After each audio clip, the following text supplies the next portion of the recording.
Bagian 1. Mendung bagaikan bidadari menangis di negeri Lokapala. Air matanya jatuh berupa batu-batu hitam menutupi kehijauan rerumputan. Kesunyiannya tanpa bintang, kesedihannya tanpa bulan.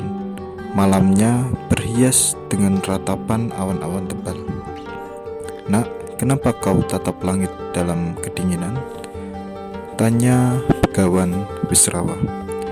Ayah, lihatlah Dewi Sukesi di ufuk timur. Kedua matanya bagaikan matahari kembar, tapi sinarnya tak sampai di hatiku yang kedinginan. Ia menaburkan bunga dari angkasa, runtuh seperti emas-emas jatuh, tapi emas-emas berubah menjadi karang-karang tajam yang menghempaskan negeri Lokapala kecintaanku. Jawab Prabu Danareja, anak Begawan Wisrawa yang menjadi raja negeri Lokapala. Nak, kau telah jatuh cinta pada seorang dewi yang mengharapkan redupnya bulan. Hatinya mengeras seperti sebilah keris pusaka yang haus akan darah para dewa.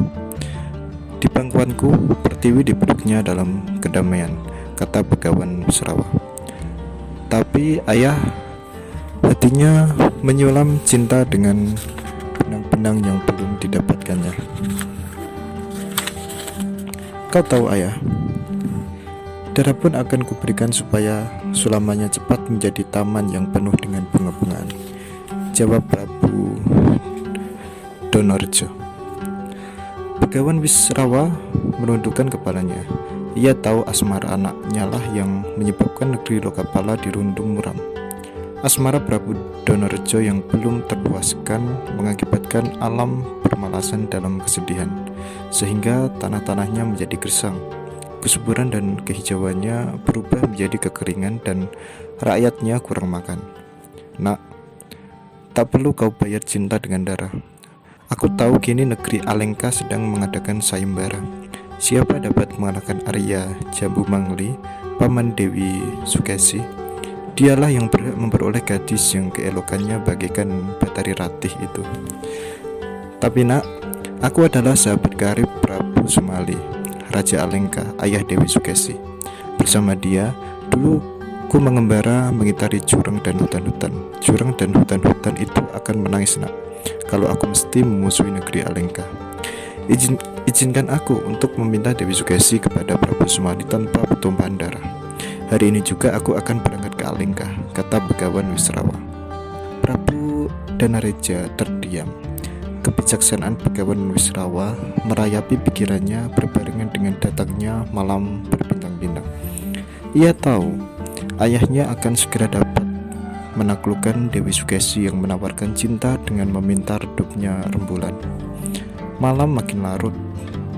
Suara burung elang mengigau di kejauhan, seakan bilang, cinta takkan menang melawan kebijaksanaan, dan kesombongan satria yang selalu memperhitungkan cinta dengan pertumpahan darah takkan bisa menaklukkan cinta yang sudah mengeras seperti batu karang, seperti hati Dewi Sukesi. Prabu Danareja makin terdiam ketika menatap ayahnya yang bertambah terang karena sinar bulan purnama yang sempat masuk ke Balai Agung, tempat pertemuan. Wajah ayahnya memperlihatkan rasa sayang. Tak pernah ayahnya menolak permintaannya, dan ayahnya selalu tahu kesedihannya.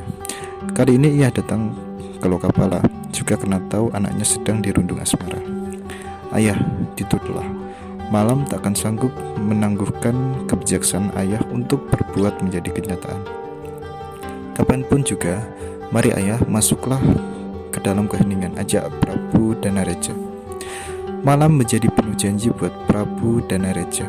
Disirami terang bulan, pohon-pohon bambu raksasa yang angker berterit-terit menyanyi bersama angin pegunungan, menyampaikan bisikan pada pohon-pohon bambu kuning di pelataran istana Lokapala. Pohon bambu raksasa menjadi lemah gemulai, pohon bambu kuning menjadi manja, seolah pohon-pohon bambu itu saling berkasih-kasihan saja. Disaksikan kunang-kunang gemerlapan seperti berlian jatuh dari busana indah para bidadari yang sedang mengembara di angkasa, iri akan asmara Prabu Danareja. Nak, kenapa kau mempandangi malam, sedang mata bulan pun sudah merah karena lelah. Tiba-tiba terdengar suara halus memecahkan lamunan Danareja. Danareja terkejut dan ketika ia berpaling, dilihatnya Dewi Lokawati ibunya sudah berdiri di hadapannya. Sinar bulan yang mulai pudar menjamah rambut Dewi Lokawati yang telah beruban keputih-putihan. "Ibu, biarlah aku ditelan malam yang penuh janji ini. Bagiku, hari-hari serasa berlalu dengan penuh beban. Bahkan malam-malam berbulan pun hanya memberikan kegelapan bagi hatiku yang ditimpa kerinduan. Tapi tiada malam seperti ini, Ibu. Malam ini terasa menyimpan masa depanku, dan lihatlah, Ibu, bulan yang telah lelah bagaikan bunda yang mengadu kesakitan. Ia melahirkan kekasih hatiku, Dewi Sukesi," jawab Danareja. "Nak, lamunanmu akan menjadi kenyataan. Percayalah, Wisrawa ayahmu akan mengubah hari-harimu yang gelap menjadi kebahagiaan. Tiada orang sebijak ayahmu. Ketika aku masih membutuhkan cintanya, ia telah pergi meninggalkanku ke hutan sunyi untuk bertapa, karena ia tahu di sanalah ada kebesaran yang lebih mulia daripada cinta kita berdua. Sejak saat itu, ia tak mau menyentuhku demi cita-citanya yang mulia itu. Dan ingatlah, Nak, ia rela menyerahkan tahtanya padamu meski saat usianya belum tua. Ia sangat mencintaimu, Nak. Demi dirimu, ia rela melakukan apa saja. Pengorbanannya pasti akan membawa buah melimpah. Ia akan memboyong Dewi Sukesi bagimu. Tak perlu kau meragukan malam yang penuh janji karena kasih sayang ayahmu. Berlombalah dengan bulan untuk memejamkan mata supaya kau bermimpi indah. Tidurlah, Nak," kata Dewi Lokawati sambil memeluk Danareja. Tak ada malam yang demikian, pasti akan janji. Dan Danareja pun tidur dalam kebahagiaan. "Oh Sukesi, tunggulah aku di sudut benteng kota. Di dekat dua pohon beringin putih, Gapura masuk ke taman Argasoka, tempat kau bermandikan musim bunga. Tidak, kau bukanlah kejelitaan, tapi anugerah Dewi kejelitaan. Asmaraku yang belum kesampaian ternyata mengundang amarah para dewa yang mendatangkan malapetaka bagi negeri Lokapala, negeri warisan ayahku yang dulunya tentram dan kaya raya. Aku menderita seperti bunga angsana yang sarinya disengat lebah.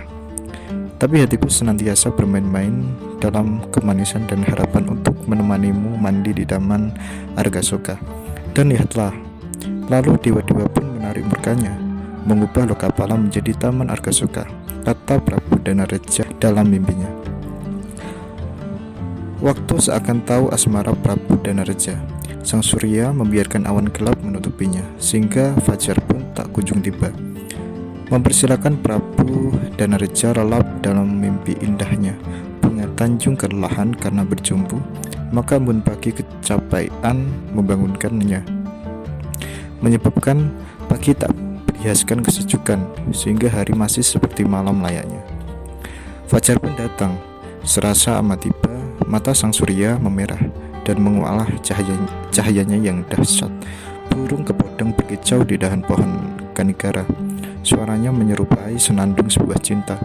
Ayam-ayam alas berkelebet di ladang-ladang desa Lokapala, dan lebah-lebah datang menggoda kembang-kembang dengan belayan sengat-sengatnya.